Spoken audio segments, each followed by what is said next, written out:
Hello, and welcome to the first episode of Games as Lit Recommendations. Now, since this is the first episode, just a bit of context. As of the making of this video, I'm late on my Stanley Parable analysis. Like, super late. There's a lot of major changes happening in my life right now, and they've managed to make production of the show infinitely more difficult and tiring than I expected.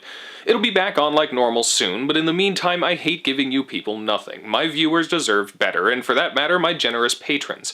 So, for now, welcome to Games as Lit Recommendations. These will all be about relatively underplayed or underappreciated games that I think you should give a chance. Today's game is one of my absolute favorite RPGs, The World Ends With You.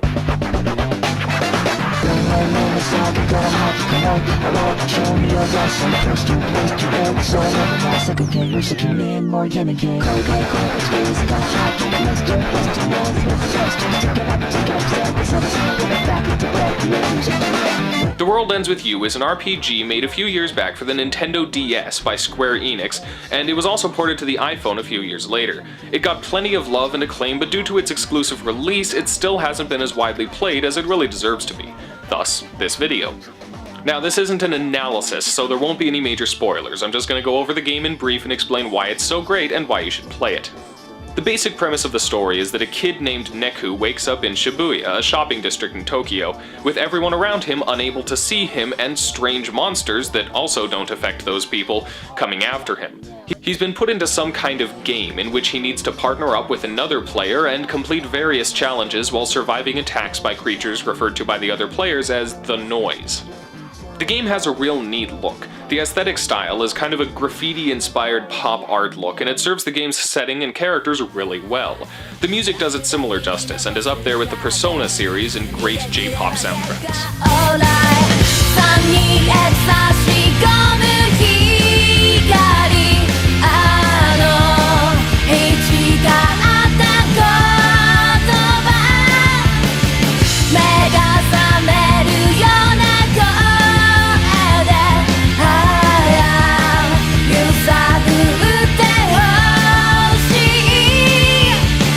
The story is, as you might imagine, my favorite element of the game. See, to survive the game Neku has been thrust into, you have to have a partner, but Neku is a complete loner. He seems like kind of your stereotypical emo kid at first, but the game's character development is one of its strong points, and it uses the required partnership to turn him into a really relatable character. And at the risk of sounding like a concerned mother or something, this game has more positive messages packed into it than possibly any other I've played. The title itself reflects the main point of the game, that your world is only as big as you let it be, so it's important to experience life as you grow into an adult. But it's also got themes of friendship, sacrifice, dealing with grief, emotional vulnerability, and even body image. Seriously, how many games can you think of that have even slightly touched on the topic of body image? But it's actually a major element of one of this game's characters. That's awesome. All in all, the story deals with a lot of interesting topics by taking its characters through a ton of great scenarios, and it's to this day one of my favorite video game stories out there. The gameplay is real unique, controlling Neku on the bottom screen entirely with the stylus, and his partner on the top screen with either the directional pad or face buttons, depending on which hand you use the stylus with. It's kind of disorienting and difficult at first, but once you get the hang of it and learn to use the two in concert with each other, it's really rewarding. The iPhone port reduces this to just controlling Neku on the touchscreen, which works perfectly fine even if it does remove the element of gameplay symbolizing the cooperation and synchronization of partners.